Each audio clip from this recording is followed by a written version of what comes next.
Oke. Oh, Anda mau nanya atau mau ditanya nih? Ah, ya, saya mau bertanya dulu. Mau nanya dulu, silakan. Menurut Bang Yusuf, Allah itu maha tahu nggak? Ya maha tahu lah, Maha tahu. jelas itu.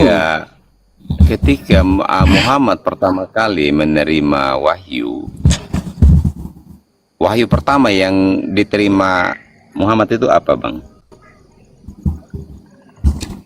Yang diterima di dalam gua Hira adalah Iqra bismi rabbikal ladzi khalaq. Nah, ada tuh. Artinya apa tuh? Sebutlah Iqra, bacalah Bacalah. dengan menyebut Apa yang nama Tuhanmu. Apa yang disuruh baca? Ya, apa yang disuruh baca? Nabi Muhammad disuruh mengikuti bacaan yang dilafazkan oleh malaikat Jibril tersebut. Itu mengucapkan, itu bukan membaca. Iya, itu iya, mengucapkan. Memang. Bacalah kata malaikat Jibril. Bacalah. Maksudnya Nabi Muhammad Nabi Muhammad diminta untuk mengikuti malaikat Jibril. Bacalah Iqra bismi rabbikal ladzi khalaq. Itu yang dibaca. Kata Nabi, "Mali qori." Aku nggak bisa membaca. Sekarang gini, Bang. Dulu. Gini. Kita harus pahami dulu konsepnya membaca itu apa. Artinya kan ada tulisan. Ada tulisan, membaca baru itu disuruh baca. Membaca itu belum tentu ada tulisan. Enggak bisa. Orang-orang yang kagak bisa membaca huruf ya, dia bisa ngomong tetap. Oke? Itu bukan membaca, itu mengucapkan. Jadi kalau dia tahu ada bahasanya. orang yang disuruh, oke, ikuti, gini, Abang, ikuti ucapanku. Artinya mengajak orang untuk mengikuti ucapan orang tersebut. Kalau membaca berarti ada teks yang harus dibaca. Iqra bismi rabbikal ladzi khalaq. Apa yang dibaca? Khalaqal insana min 'alaq.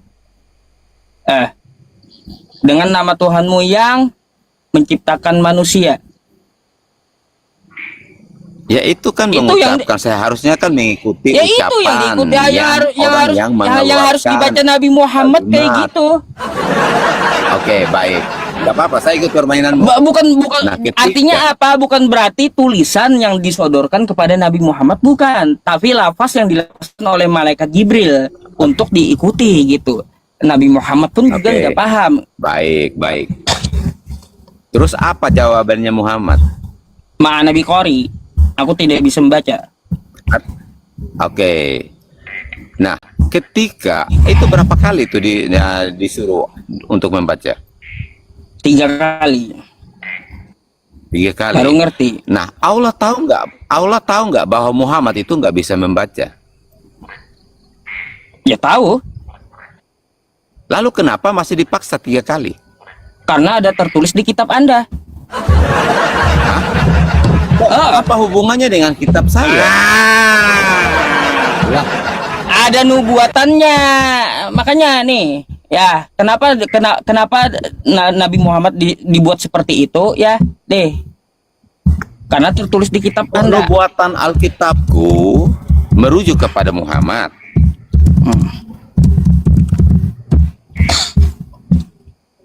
Bagaimana kamu mencomot Alkitabku dan kamu tujukan kepada Muhammad? Nih, mari kita baca. Ya. Enggak, kamu belum Mari jawab kita baca pertanyaanku. Alkitab ya. Jangan Sabda. Alkitabku. Bentar, Bro. kita baca dulu Alkitab Anda ya. Karena saya kan mengatakan di Alkitab Anda ya, Nabi Muhammad itu tidak bisa membaca Alkitab Sabda. Yesaya 29 ayat 12. Dan apabila kitab itu diberikan kepada seseorang yang tidak dapat membaca dengan mengatakan, "Baiklah, bacalah ini," ia akan menjawab, "Aku tidak dapat membaca." Nah, terus selanjutnya apa lagi? Di situ dikatakan apa? Kayak gitu. Iya. Selanjutnya apa? Dan Terus baca Tuhan terus ayatnya. telah berfirman, oleh karena bangsa ini mendekat dengan mulutnya dan memuliakan aku dengan bibirnya, padahal menjauh daripadaku, dan ibadahnya kepadaku hanyalah perintah manusia yang dihafalkan. Ya. Dihafalkan. Ya, jadi Oke, ciri-ciri bro. orang Arab ya, budayanya menghafal dulu, menyembah Lata, Uzza, Manat, mereka kan kayak gitu ya. Kayak Sekarang gitu. saya tanya Anda. Lalu Saya tanya lalu Anda. apa? Bang Yusuf, sebentar. Ciri-cirinya dia menjawabnya tidak dapat membaca. Oke? Ciri-cirinya dia tidak dapat membaca. Oke, berarti ya. Sekarang gini, pertanyaan saya tadi, Allah tahu nggak kalau Muhammad itu nggak bisa membaca? Tahulah. Oke, lalu kenapa dipaksa 3 kali, bahkan kasarnya itu dicekik sampai Muhammad itu ketakutan? Ya kan memang tertulis kan kayak gitu. Hah? Memang tertulis aku tidak dapat membaca. Tertulis di mana? Tertulis di Yesaya 29 tadi. Apa hubungannya kitab Yesaya dengan Nabi Muhammad? Nah, makanya ya kau baca kitab kau gitu, di mana nubuatan Nabi Muhammad.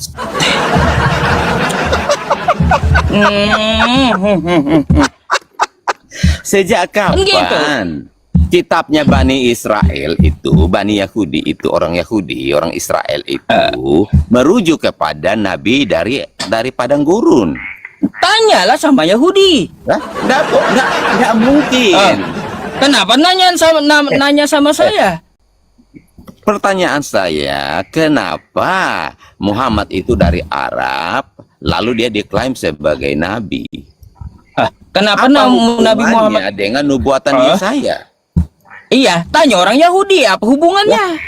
Nggak ada. Lalu kenapa kamu mencomot ayat Yesaya? Lah, karena di kitab Yahudi dinubuatkan Nabi Muhammad. Nah, Kalau kau protes, silakan protes ke Yahudi. Di mana ayatnya ada nama Muhammad di situ di Yesaya tadi yang kamu baca? Di sini bukan masalah Nabi Muhammad tertulis ya. Dan apabila kitab itu diberikan kepada orang yang tidak dapat membaca ya, dengan mengatakan baiklah, bacalah ini, maka ia akan menjawab, aku tidak dapat membaca, ma'ana biqori ya. Kamu tahu nggak, ayat itu merujuk kepada kenapa kitab itu nggak bisa dibaca, karena masih termeterai. Artinya orang itu bisa membaca, tetapi karena kenapa dia nggak bisa baca? Karena kitab itu termeterai, sehingga dia tidak bisa membaca. Nah, kamu ini cocokmologi bahwa Muhammad itu tidak bisa membaca itu karena sudah dinubuatkan di Yesaya. Apa hubungannya Tuhan Bani Israel, umat Yahudi dengan Muhammad? Teman-teman, ini penontonnya di labnya dibatasi, kena pelanggaran. Ada.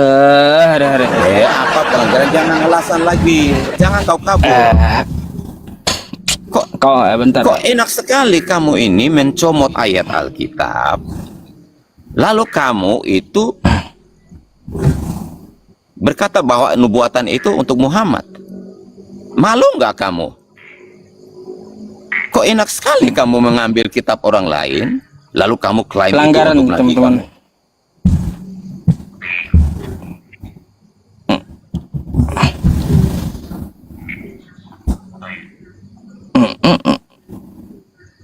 Kenapa?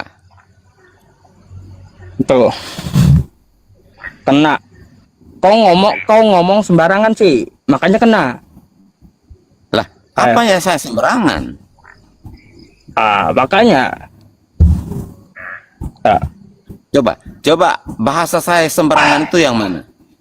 Saya ini kan mengejar statement-statementnya kamu, karena kamu berkata bahwa itu nubuatan Yesaya itu merujuk kepada Muhammad. Apa hubungannya Muhammad dengan Tuhannya Bani Israel? Tanya orang Yahudi. Lah, Kenapa dia bisa kamu. tanya orang Yahudi kenapa dia menubuatkan Nabi Muhammad? Kan gitu. Seharusnya Anda mikirnya kayak Oke. gitu. Aneh. Di mana? Oke. Di mana validasinya bahwa nubuatan itu merujuk kepada Muhammad? Nah, validasinya kan namanya nubuatan ya, kita lihat dari kelakuan apa yang dituliskan di kitab tersebut. Itu validasinya.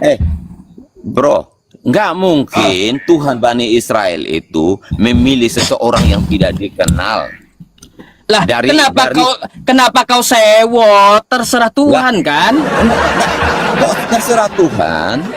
Terserah Tuhan mau pilih orang manapun, kan kayak gitu. Berarti itu Tuhan yang mana memilih Muhammad? Mengambil kitabnya Itu bangsa Tuhannya Israel, orang berarti Yahudi. kalau ada di Yesaya Tuhannya siapa? Berarti Tuhannya Abraham. Iya, memang Tuhannya Abraham. Iya. Bukan Tuhannya Muhammad. Beda dong Tuhan Muhammad dan jadi Tuhan Abraham. Tuhannya Nabi Muhammad itu adalah Tuhan Abraham. Salah. Ini ayatnya. Ya. Sekarang saya tanya Anda. Apa pula nanya terus? Nih. Silsilah kenabian Muhammad itu dari mana? Dari Nabi Ismail ke Abraham. Oke. Kamu bilang dari Ismail. Sejak kapan Tuhan memilih Ismail jadi nabi? Lah. Sejak kapan? Ada di ayat Al-Quran kami. Ayat Al-Quran. Tuhannya Abraham itu tidak pernah mengaku akulah Allah Abraham, Allah Ismail. Enggak pernah. Nih, Tuhan coba tidak pernah. lihat. Tuhan tidak pernah mengakui akulah Allah Ismail. Nih, lihat kau ya. Nah, Tuhan yang benar itu Tuhan yang disembah oleh Abraham, Ishak dan Yakub. Dan dia tidak pernah mengklaim akulah Allah Ismail.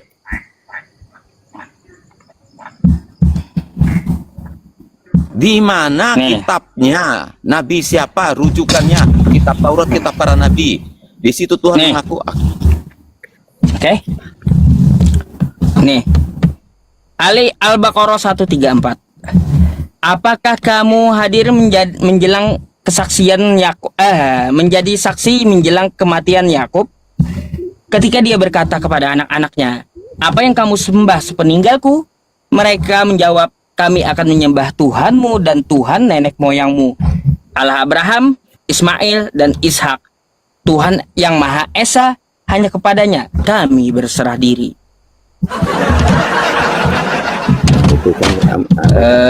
Kalau kau mau protes ya silahkan protes lah sama Yahudi ya. Jangan sama saya. Kenapa menuliskan tentang Nabi saya di kitab Yahudi gitu? Itu namanya klaimologi, bro. Bukan cocok lagi, bukan. Ada dasarnya semua. Kamu pakai ilmu klaimologi, bro. Bukan klaimologi itu, ada dasarnya semuanya. Bro. Kan saya punya data toh. Nggak ada. Data Anda mana bantahannya? Bantahannya mana? Itu bukan untuk Nabi Muhammad mana? Nggak ada hubungannya Nabi Muhammadmu itu dengan Allahnya Bani Israel. Suka-suka Tuhan Bani Israel lah. Dia mau mengutus siapapun. Yang beda itu Tuhannya Kristen dengan Bani Israel. Tuhan Bani Israel kagak bakalan mau jadi manusia. Tuhan Kristen jadi manusia. Bang Yusuf, kamu tahu nggak bahwa iman Kristen itulah yang menyempurnakan iman Yahudi? Apanya iman Kristen menyempurnakan? Apa hak kalian memakai kitab Yahudi? Lah, Kristen itu datangnya dari Yahudi, bro. Mimpi. Bang, tahu nggak kau bang? Kristen di Israel sekarang ini lagi diludahi Yahudi. Nih mau bukti, bro. Nih, bro, lihat nih. Yesus sudah katakan bahwa engkau akan dibenci oleh karena aku. Jadi kalau orang Kristen dibenci, orang Yahudi benci Kristen sendiri tidak masalah. Kagak usah kau jilat Yahudi. Benci Kristen tidak masalah. Berarti kau kagak usah jilat Yahudi, karena Yahudi menganggap Kristen penyembah berhala. Bro, kami ini harus memberkati Yahudi, memberkati Israel, karena itu sudah menjadi perintah Tuhan. Barang siapa yang memberkati engkau, ia akan diberkati. Barang siapa yang mengutuk engkau, ia akan dikutuk. Itu janji yang Tuhan berikan kepada Abraham. Karena itu kami Kristen itu selalu memberkati Israel. Kau lihat ini bang, ya, kau lihat ini. Apa tuh? Masalah. Kristen itu, abang, Kristen itu akan dibenci, dihina Gigit oleh orang semua Yahudi umat. dengan Kristen karena Kristen itu dianggap penyembah berhala sampai mereka Kamu tahu ludahi. nggak? Kamu tahu nggak? Benjamin Netanyahu berkata bahwa tidak ada itu teman atau politik sahabat yang yang baik. nggak ada urusan, nggak ada Ya. urusan, Orang nggak ada Kristen. dengan nggak ada urusan Netanyahu. saya dengan Benjamin Setanyahu itu, ya. Makanya Bang Setanyahu. Yusuf, belajarlah yang benar tentang Alkitab. Lah, Komparasi. saya memberikan Anda fakta-fakta, seharusnya Anda yang belajar karena saya sudah mempelajarinya. Faktanya apa? Kamu belum selesai tadi. Kalau Allah itu Macam Maha mana? Tahu, kenapa Ada. kok dia maksa sekali Muhammad itu untuk membaca? Padahal Muhammad sudah bilang bahwa aku nggak bisa membaca, malah dipaksa. Sekarang saya mau sampai tanya Anda, boleh? ketakutan. Sekarang saya mau tanya Anda, boleh? Ya, tanya aja. Ya gini, ya. Kalaunya kalian ya mengakui Yahudi itu adalah sumber dari Kristen, hak apa kalian memakai kitab Yahudi? Lah, bro, kan saya sudah bilang, Kristen itu, pengikut Kristus itu, Yesus itu orang Yahudi, pengikutnya juga orang Yahudi, para rasulnya juga orang Yahudi. Makanya Lalu kitab kenapa yang Anda dipakai- Kristen? Lah, kitab yang dipakai itu pasti kitab Yahudi, Ya iya. kitab Taurat, kitab para nabi, dan Mazmur. Terus? Ditambah lagi dengan Kenapa kau kitab yang perjanjian baru. Kenapa kau pakai Matius, Lukas, Markus dan Paulus gitu? Ngapa? Itu kan di perjanjian baru. Dan Matius, Markus, Lukas, dan Yohanes itu menulis kisah sejarah ketika Yesus datang. Paulus adalah rasul yang dipilih oleh Yesus untuk memberitakan Injil kepada bangsa-bangsa kafir. Yesus nggak kenal Kristen, ngapain kau jadi Kristen? Yesus nggak kenal Kristen. Menurut kamu, ada duluan Yesus atau Kristen? Duluan Yesus lah. Nah, arti Kristen itu apa? Kristen menurut saya atau menurut bahasa? Menurut kamu Kristen itu apa? Pembangkang Yesus. Pantasan. Kristen Kasihan itu sekali. pembangkang Yesus. Kasihan sekali ya kamu Yusuf PI. Lah, itu fakta. Saya kira Anda ini orang yang berintelektual, Bukan. seorang ustadz, Kenapa? orang yang cerdas. Seharusnya Anda mempertanyakan nggak? kenapa disebut pembangkang Yesus Kristen itu menurut saya. Iya. Kan kayak gitu. Kamu tahu nggak arti Kristen itu apa? Ya ini menurut saya atau menurut bahasa? Ya menurut bahasa, arti Kristen Menurut itu apa? menurut bahasa Kristos artinya ya pengikut Yesus. Nah, pengikut Yesus, betul. Anak